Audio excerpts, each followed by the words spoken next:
안녕하세요 여러분. 오늘 하루도 평안하고 좋은 하루 보내셨죠? 오늘 주님이 우리에게 주신 말씀은요, 요한계시록 3장 15절 16절 읽어드리겠습니다. 내가 내 행위를 아노니 내가 차지도 아니하고 뜨겁지도 아니하도다. 내가 차든지 뜨겁든지 하기를 원하노라. 내가 이같이 미지근하여 뜨겁지도 아니하고 차지도 아니하니 내 입에서 너를 토하여 버리리라. 아멘.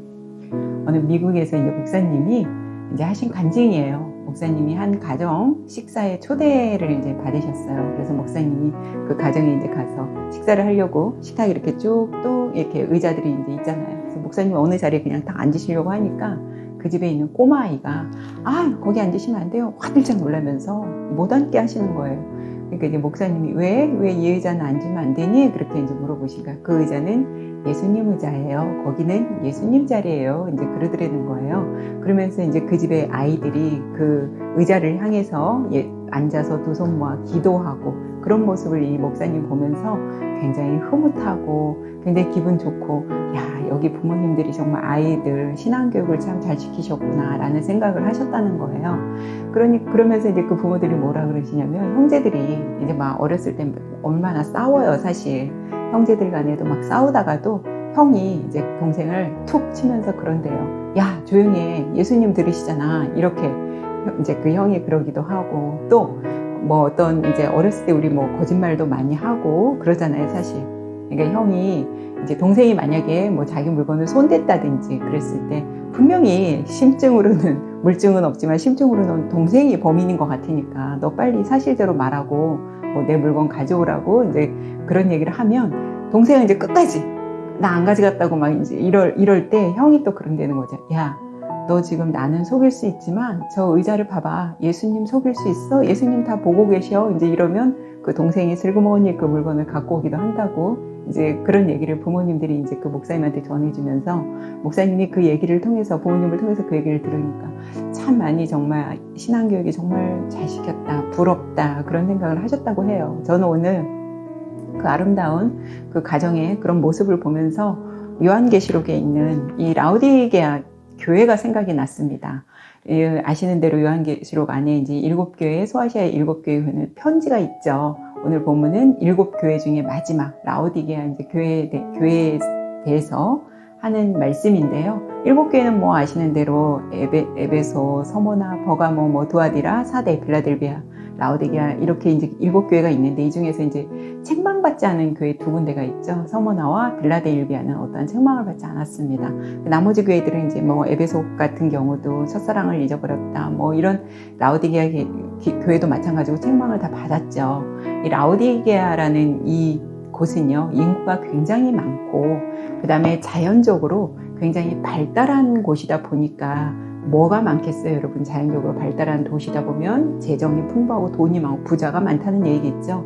그러나 이제 AD 17년에 그 소아시아 지역에 굉장히 큰 지진이 한번 발생했습니다. 그래서 그 지진으로 인해서 전부 그 지역이 다 막 무너져 내리고 그러다 보니 아시는 대로 뭐 지진, 가뭄, 뭐 어떤 기근 이런 것이 왔을 때 얼마나 사람들의 생활이 불편해요. 그런데 다른 이제 막 무너진 다른 지역에 있는 사람들은 그 로마 정부 지원에 막 정부의 지원을 받아야 되는 상황이었는데 이 라우디게아는 너무나 재정이 풍부하다 보니까 부자가 많고 이러니까 제 지원을 하나도 받지 않았다고 해요. 제가 몇 년 전에 이제 이스라엘로 이제 성지 순례를 갔을 때 이 라우디게아 지역을 갔더니 그때 가이드분이 그러시더라고요. 이곳에 예전에 정말 안약이, 이 우리 눈에 안약 있죠? 안약이 그렇게 유명했다고 해요. 그래서 그거에 대한 이제 얘기를 해주시더라고요. 왜 안약이 왜 여기 유명? 근데 여기 우리 성경에도 안약 나오잖아요. 안약이 유명하고 이 당시만 해도 벌써 이때가 언제예요? 2000년 훨씬 이전이죠. 근데 이 당시만 해도 의과, 그 안과 그 대학 병원이 있을 정도로 이 지역이 그랬다고 해요. 그러나 이 안약이 많이 발달되고 그랬다는 얘기는 거꾸로 생각하면 눈병이 많이 났다는 얘기겠죠. 근데 이 라우디게아 오늘 이제 읽어드린 본문이 뭐 물이 차니 덥니 이제 얘기하시잖아요. 라우디게아의 이 지역적 특징이 안 좋은 단점이 뭐였냐면 물이 절대적으로 이제 부족했다는 거예요.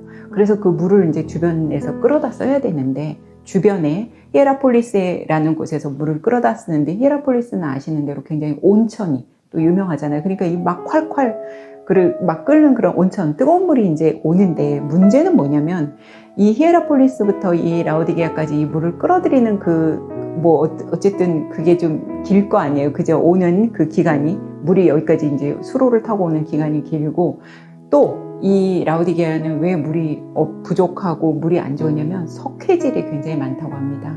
그러다 보니까 이 물이 이제 이쪽으로 수로를 타고 오다가 석회질과 만나면서 물이 뜨뜻미지근한 정말 그런 상태가 되는 거예요. 오늘 본문을 아까 읽어드린 본문을 여러분 잘 생각하면서 한번 들어보세요.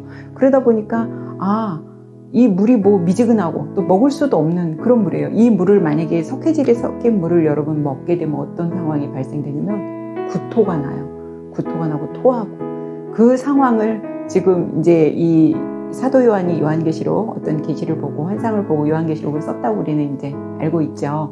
그러다 보니까 그 물은 먹을 석회질이 많아 못 먹고 구토가 나니까 못 먹으니까 이제 다른 방법을 찾아야 되잖아요. 근데 이제 다른 방법은 뭐냐면 골로새, 옆에 있는 또 골로새 지역에서 물을 끌어오는데, 그쪽 지방에서 오는 물은 또 굉장히 차가운 물이라고 합니다. 근데 그 물은 먹을 수가 있다고 해요.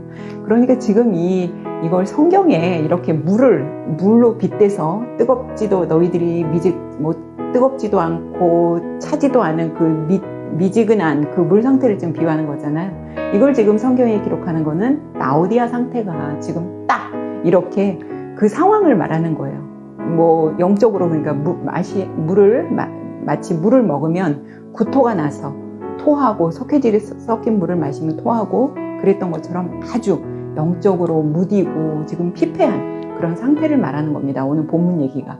그러면서 라오디게아 이 본문 3장 2절에 보면 굉장히 유명한 여러분 말씀 나오잖아요. 여러분 잘 아시는 이제 그 말씀을 제가 그냥 한번 읽어드려 볼게요. 볼지어다. 내가 문 밖에 서서 두드리노니 누구든지 내 음성을 듣고 문을 열면 내가 그에게로 들어가 그와 더불어 먹고 그는 나와 더불어 먹으리라. 아멘. 무슨 말씀이에요? 예수님이 지금 문 밖에서 문을 두드리고 계시는 거예요. 이거는 믿지 않는 사람들, 그런 사람을 향해서 예수님이 다가간다 그 얘기가 아니라 지금 라오디게아 사람들을, 이 믿는 성도들한테 지금 하는 얘기거든요. 무슨 얘기냐면 아까 그 꼬마 아이 얘기하고 여러분 잘 접목해서 한번 생각해 보세요. 믿고 있는데 예수님을 온전하게 내가 내 구주, 주님으로 받아들이지 않은 상태를 말하는 거죠. 아까 그 꼬마는 보이지 않는 예수님 의자까지 갖다 놓으면서 식사 자리에도 항상 예수님을 모셔다 놓고 그러는데, 지금 라오디게아 사람들의, 성도들의 상태가 지금 딱 이렇다는 거예요. 예수님은 지금 밖에서 지금 문만 열어주면 예수님이 들어가서 함께 식사하고, 그러길 지금 기다리고 계시는데, 이 라오디게아 사람들의 지금 딱 영적인 상태가 어떤 상태냐면 필요할 때만 주님을 찾는다는 거예요. 주님은 항상 문 밖에서 대기하고 계셨다가 아무 문제 없을 때는 안 찾아요. 그런데 문제가 급하고 다급하고 무슨 일이 생겼을 때, 그때서야 주님 잠깐만 그것도 완전히 받아들이는 것도 아니고 주님 잠깐 들어오세요. 들어오셨다가 이 문제 해결되면 또 주님 잠깐 문 밖에 계세요. 지금 그 얘기거든요. 아까 그 얘기, 그 꼬마 아이 얘기와 이 얘기가 너무 오늘 일맥상통하죠, 여러분. 그래서 이 주님이 오늘 3장 20절에 볼지어다. 내가 문 밖에 서서 두드린다. 이 말씀, 주님이 나 지금 빨리 들어가고 싶어. 난 너의 주인이 되고 싶어. 지금 그 얘기거든요. 나를 좀 받아줘. 나와 함께 살자. 나 문만 열어주면 내가 네 안에 들어가서 너와 함께 먹고 마시고 자고 나 그렇게 할 거야. 그 얘기를 하는 겁니다. 그래서 그리스도는 우리의 주인이시고 식탁 때 보이진 않지만 함께 드시고 우리의 모든 대화에 말없이 듣는 분이시라는 것을 여기서 주님이 라오디게아 교회에 있는 성도들을 향해서 말하고 있는 거거든요. 그래서 저는 오늘 아까 그 꼬마 아이의 이야기와 이 얘기를 보면서 혹시 우리도 이렇게 신앙생활 하고 있고 주님 믿고 우리 말로는 아멘 주님 우리가 그렇게 고백한다고 하지만 정말 그럴까? 하루 24시간 365일 정말 주님이 내 안에서 주인으로 계시는지 저도 반성했습니다. 저도 혹시 필요할 때만 주님을 찾고 있는 건 아닌가? 내가 온전하게 주님을 지금 모시고 있는가? 저도 저 자신을 바라볼 수 있는 귀한 오늘 시간이었습니다. 여러분들도 주무시기 전에 혹시 내가 주님을 문 밖에서 지금 서서 기다리게 하고 있는 건 아닐까? 여러분 한번 묵상해 보시고 오늘 하루도 수고 많이 하셨고요. 편안하고 좋은 밤 되세요. 우리는 내일 뵙겠습니다.